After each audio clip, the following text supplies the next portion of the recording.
Sentence Stackers. My name's Mrs. Considine and I'm your English writing teacher. I'm here to help you with your words, your word choices, and together we're going to build sentences for a story that we can read as a cohesive whole. I'm so glad you found me here. I like to teach writing where you can see the words really closely, and more than that, when I'm actually helping you construct a sentence, I'm going to let you see inside the writer's brain. You're going to see me worry about words. You're going to help me think and craft and choose words. And together we are going to be the Super Sentence Stackers.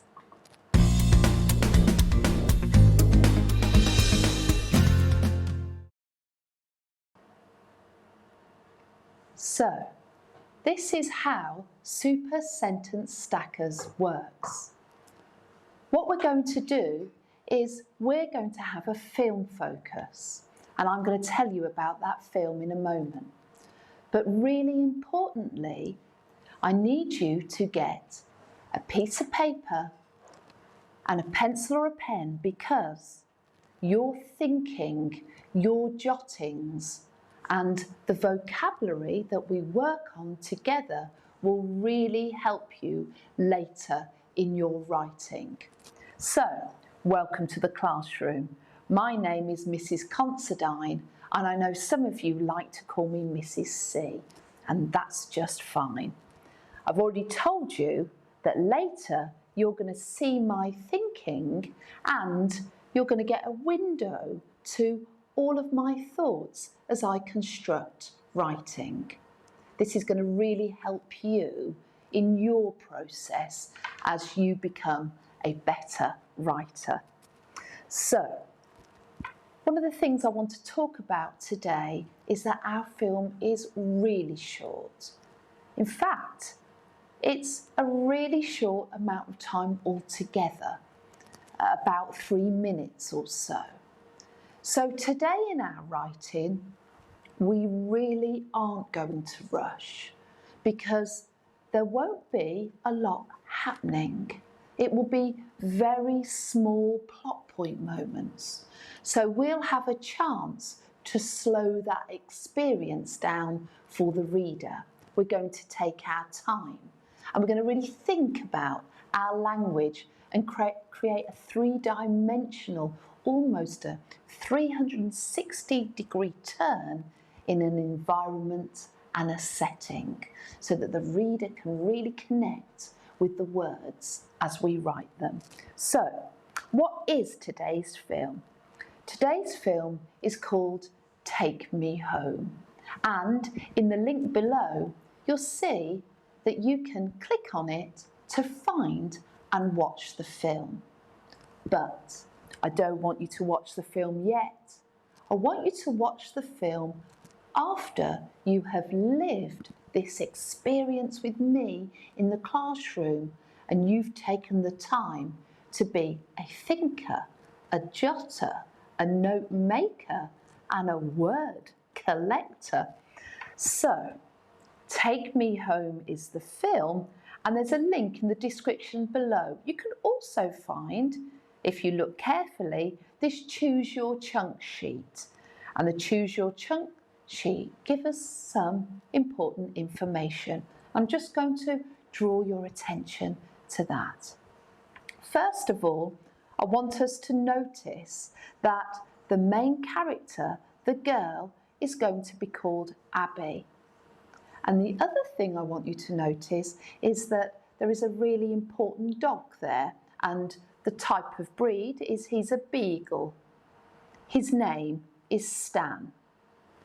We are going to write a third-person narrative, which means we are going to use words like Abby, she, the beagle, Stan, they, the dogs, and we are going to be the third person narrator of the story.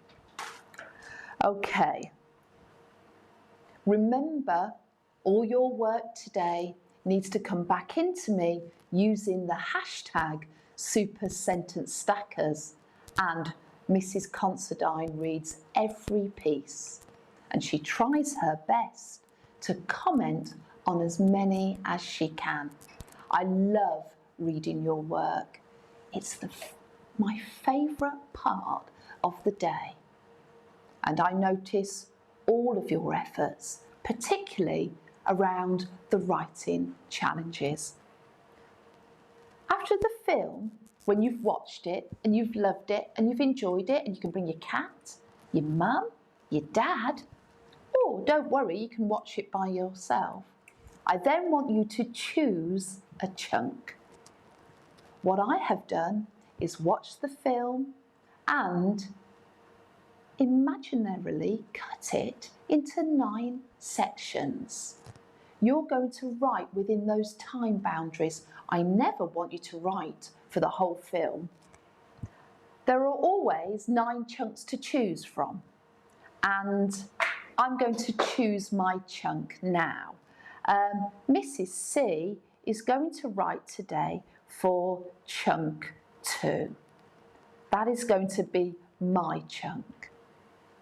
That is the chunk when Abby arrives at the dog shelter. I'm going to do this now as a reminder for you guys, and you can do this along with me if you want to.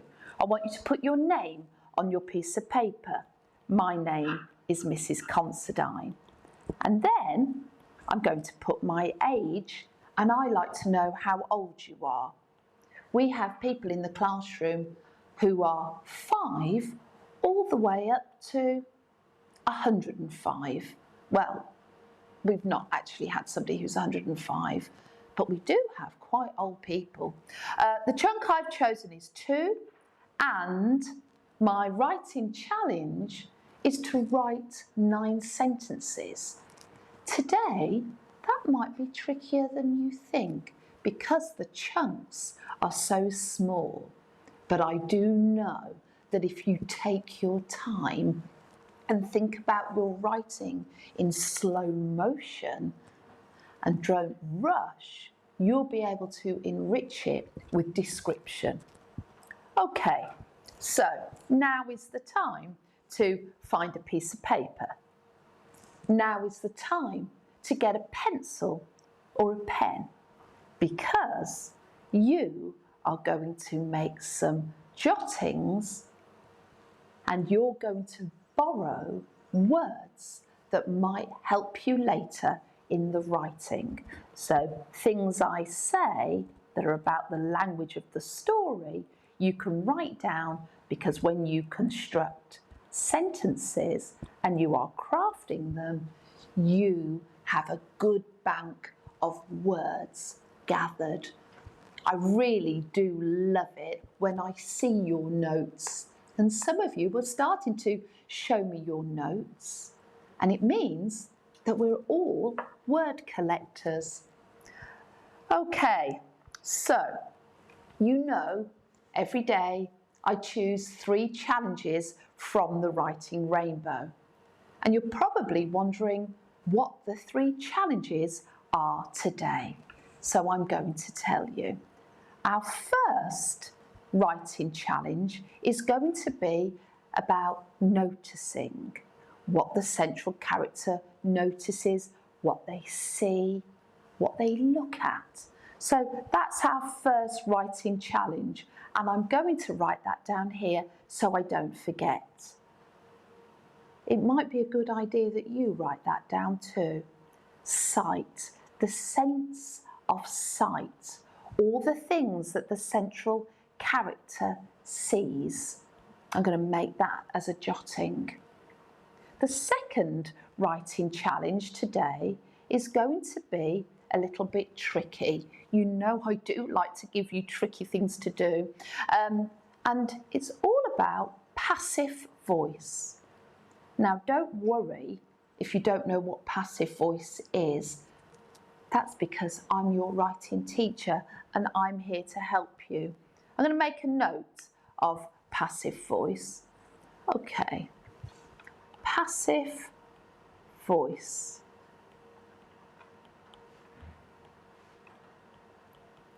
Passive voice is when a writer hides the doer of the action.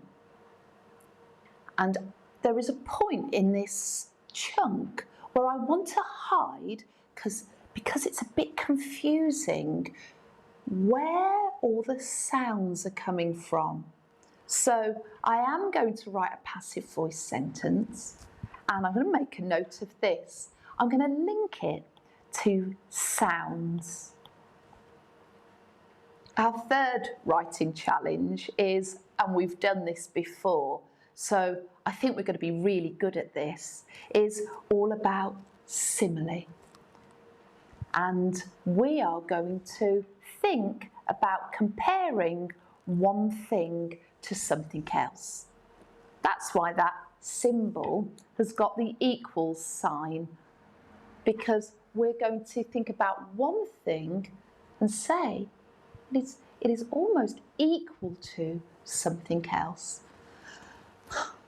I always get excited about now, because now we're going to do some writing, and you know Mrs. C loves words. She loves gathering them. But what I'd like you to do today is be in unison with me. Put your pen or your pencil in your hand and jot along with me. Are you ready? Okay, here we go. Chunk 1, we're thinking about sights. Before I get into the detail of sights, I want to make a note of some of the things that are happening at this chunk point. So I'm thinking, oh dear, I'm thinking of the dog shelter. I want to just make sure I've got the right words, because I could also call it a dog home, or the pound. I'm going to write down the pound. This place that Abby visits is a place for, and I want to write these words down, homeless dogs, stray dogs, abandoned dogs. Now, abandoned, I'm panicking about this letter. So I'm just going to put an SP there. I always must be a brave speller, and you must never use a word if you don't know how to spell it. But all of these dogs are looking for their forever home. Okay, there's some ideas to get me going. I'm also going to start my writing with the central character at the heart of it. So Abby, and she spells her name like that, capital letter because it's her name, entered, I don't know whether to say dog home, dog shelter. I quite like dog shelter. Abby entered the dog shelter. Full stop. Short, clear, concise. Now, I don't want to rush the writing. I want to drench it in description. It's very dark, isn't it? Dark is definitely a word I want to use. I'm going to write that down. It was dark. I like the way I've included there the look, what it looks like, the sight of it. I'm going to do some thesaurus thinking though around the word dark, because I think there needs to be other words there just so the reader knows how dark it is. I'm going to write down dark, in that family, dismal, oh, that's good, gloomy, dim, murky. Oh, they're all good. I really do like dismal. I'm going to go back to my writing now I've got dismal. It was dark. comma, dismal. And I didn't intend to do alliteration or the power of three, that I do surprise myself sometimes, but it would really work now if we had something with the same sound at the beginning. It was dark, dismal and dim. It's okay. Dark, dismal and dreary. Dingy. Oh, I like that. Dingy. It was dark, dismal and dingy. I don't want to rush again. I want to describe all the dog crates and cages stacked up. Dog crates were stacked, piled, stacked on top of one another,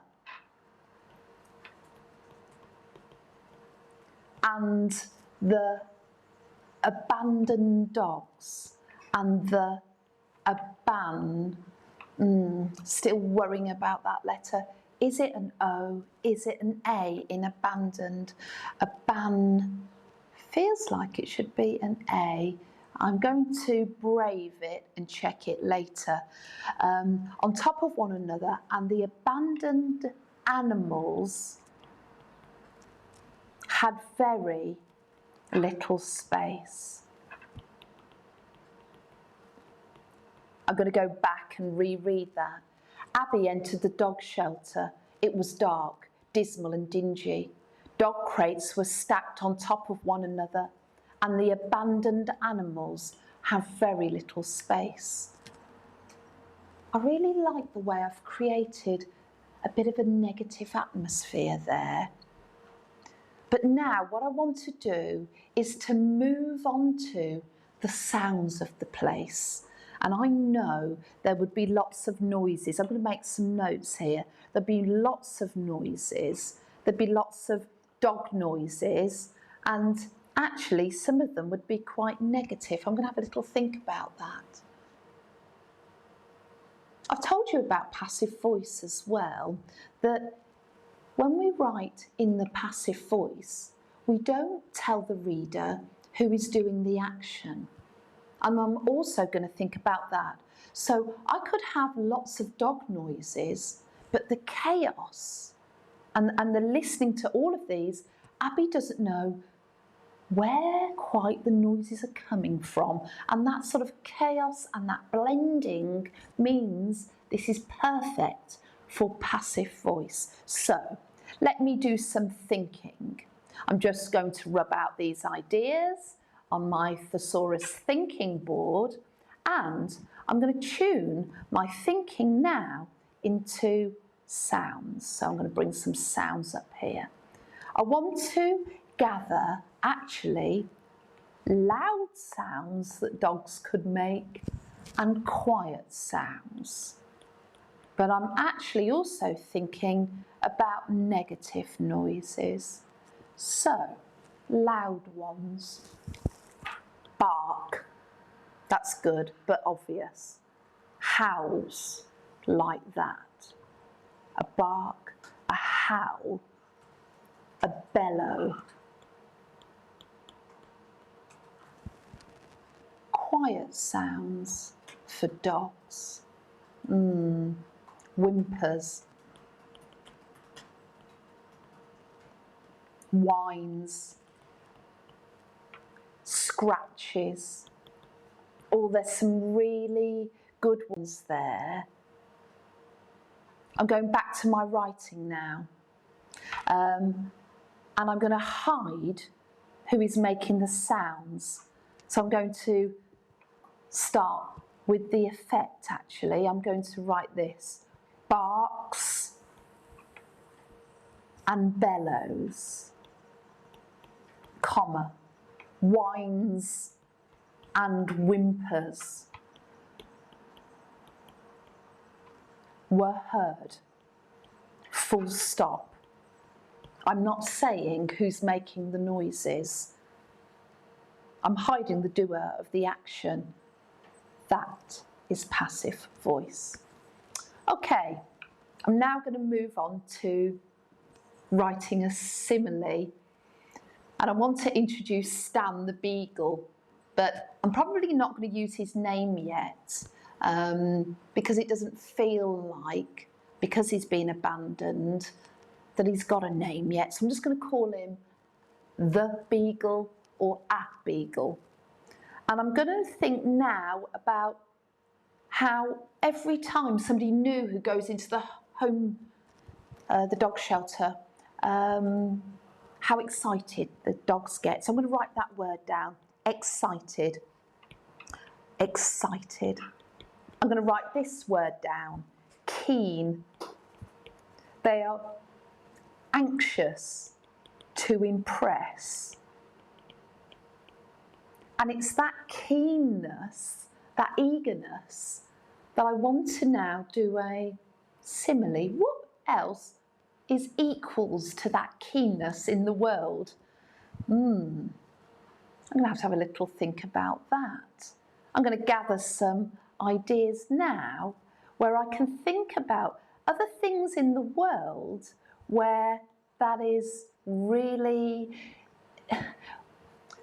obvious. Either people or people of all ages.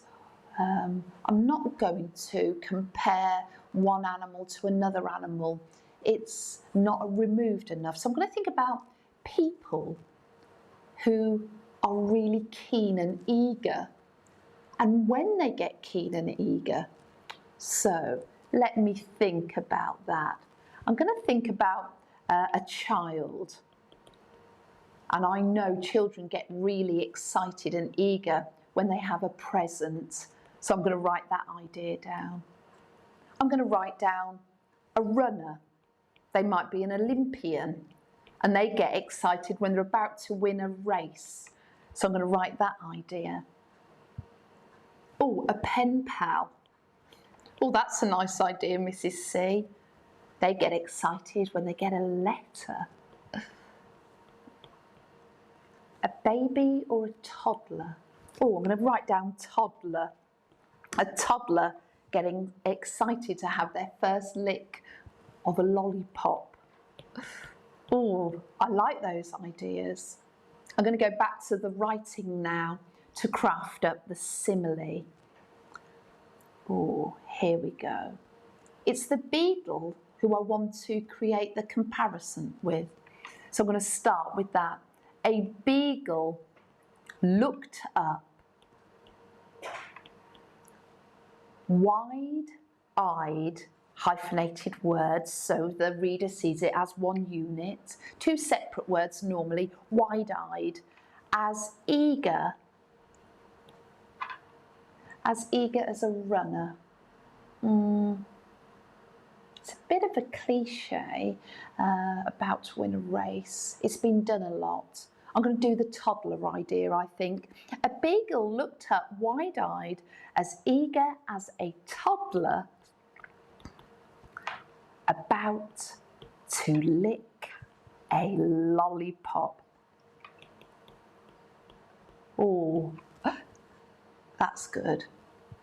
I'm going to go back and reread it. I might have made some spelling mistakes. I might have made some punctuation mistakes. Abby entered the dog shelter. It was dark, dismal and dingy. Dog crates were stacked on top of one another, and the abandoned animals have very little space. Barks and bellows, whines and whimpers were heard.